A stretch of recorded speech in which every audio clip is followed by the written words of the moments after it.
ঝালকাঠি ১ আসনের আওয়ামী লীগের সাবেক সংসদ সদস্য শাহজাহান ওমর গ্রেপ্তার হয়েছে। এর আগে রাজাপুর থানায় বিক্ষোভ করে যুবদল ছাত্রদলের নেতাকর্মীরা। এ নিয়ে ঝালকাঠি থেকে যোগ দিচ্ছেন সহকর্মী আব্দুর রহিম রেজা।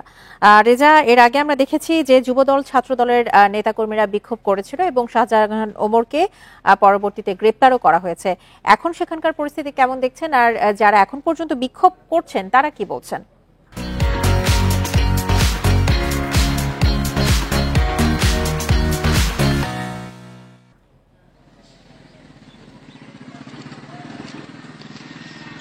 জি দেখুন, আপনারা জানেন যে 5ই আগস্টের পরে শাহজাহান ওমর কিন্তু আত্মগোপনে ছিলেন।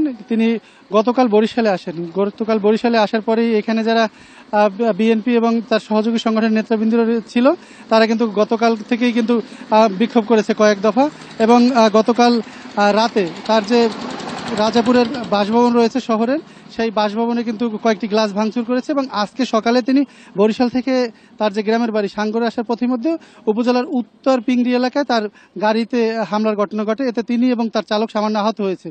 এরপরে তিনি সেই যে গাড়ি ভাঙচুর এবং বাড়িতে যে ভাঙচুরের ঘটনা ঘটেছে সেই ঘটনায় তিনি আসলে থানায় এসেছিলেন অভিযোগ দায়েরের জন্য।